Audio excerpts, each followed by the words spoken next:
would you assess kind of Riker with what he was up against out there at that pass rush today? I thought he played very well. Made some good decisions and got rid of the ball quick. Got us into some good runs. Checked wise. I mean, we didn't have a very good run average, but I thought Riker did some nice things.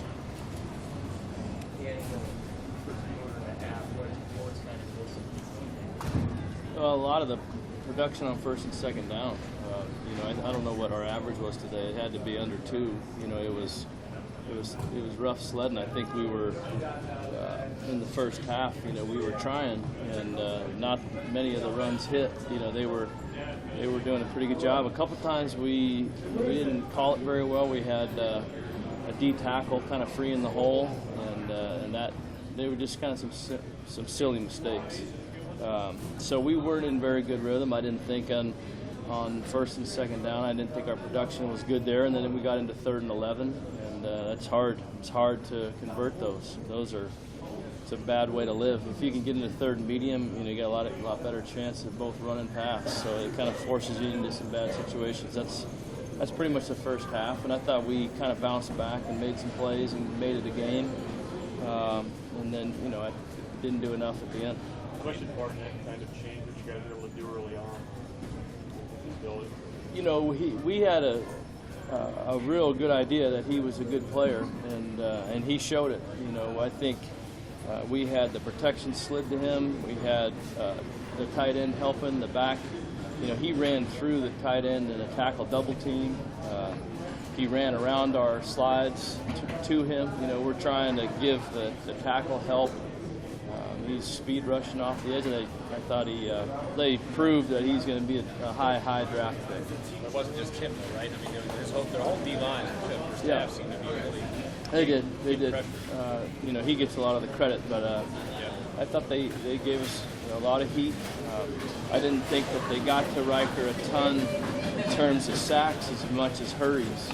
Hurries and hits. I think that was a big thing that I kept talking to Riker about having to get rid of the ball quick, and when he didn't get rid of the ball real fast, he was getting hit. So we had to speed it up. That's where I thought Riker did a nice job of getting back and getting rid of it and making some throws.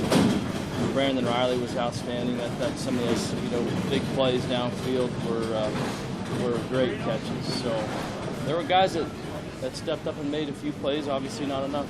You guys got up to 124, and you had the rhythm going, and you scored 3 possessions. You kind of feel like you're still I did. I thought we were in great shape, and then we got backed up a little bit and had kind of a bad drive. We got hit on a second and long, and then now we're playing behind the chains. I thought that was a tough part of it, because I thought we had really something going there, and we were right back in it. Got a stop and got the ball back, so I thought we were going to take off. I know you'll evaluate more fully over the next month or so. What was kind of your mental takeaway from this season? Well, we've got to be able to find production running the ball. That is something that without getting that 4 or 5 yard run, when those things are a yard and a half, 2 yards, it makes it hard. It makes it hard to you're always going to you're getting into that 3rd and 8 best, not 3rd and 10, and those are situations that are tough to convert. You're going to kind of forces you into having to throw it more than you want to. So that's a big part of it. We're going to have to make sure and take a good look at our playmakers and how we can best get them the ball. But I'm excited about the line that's coming up.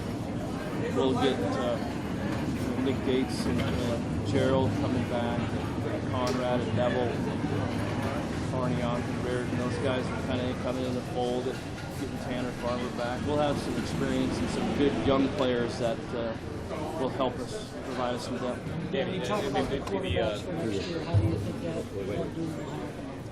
I think that'll be a great battle starting today. We're going to have those guys will get a ton of work. It'll be a very good competition between 2 smart guys that I'm excited about. So, we're going to have those guys evaluated everything they're doing. weight room, off season, all the spring ball. It'll be a great battle for everybody to watch. How much was that competition behind the scenes already going on, just on those Sunday practices and things that you guys did all year to kind of get ready for the future? Yeah, it's been ongoing since those Sunday scrimmages and all of the bowl practices. That thing is well underway. Yeah, you guys had one excuse about not having your full roster, your full. But how much do you guys miss those guys today? I mean, obviously you're probably in better shape if everyone was healthy and playing. Whenever you're not at full strength, there's going to be some things you got to fight through. But we've had to rely on guys stepping up, and I think you saw that. Divine, I thought did a nice job tonight, kind of bouncing back to his old self. Terrell goes out and you got to put Divine in there, and he hasn't done a lot of last few weeks, but I thought he came back and played pretty well. I think the quarterback situation, we had to be a little careful in what we were doing and making sure Riker stayed in there as long as he could, and but it just ends up being an excuse, and nobody cares anyway. So we just play with who we have and coach them up the best we can and try to put them in the best situation to have success. Dan, I don't know if you know the answer to this now, but will Zach Darlington remain at quarterback, or is he going to? Not sure yet. Kind of see where tomorrow takes you. Yeah, we'll kind of see how we're progressing with the guys we have, and we will. Coming in, obviously. Yeah, and we won't decide that right now. Yeah, we'll wait. We'll probably take that through and look at it a little bit this winter and spring. Probably need 3 available. Yeah, kind of yes, definitely. You definitely need 3. I think that's important. We got a situation tonight where we were oiling up McNitt, and so that's God bless him, but we want to make sure we have 3 arms ready to go. Have you been around a situation in your college coaching days where it got this dire, where a receiver had to be the backup and fullback was the third guy?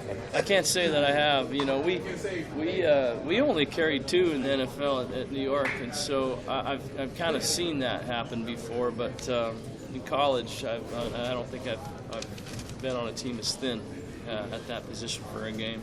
Danny, I came in here late, so bear with me. Did you think that running game would get going a little bit more? Yeah, I thought it was a struggle. We were trying. We had a lot of attempts in that first half. I don't think that average was probably better than 2 yards a carry. No, it wasn't. I don't think it was very good running, at all. It just wasn't getting it. No, and we tried some outside stuff. We tried some inside stuff. The one that we hit big to Divine in the third quarter was the same run we ran in the first quarter.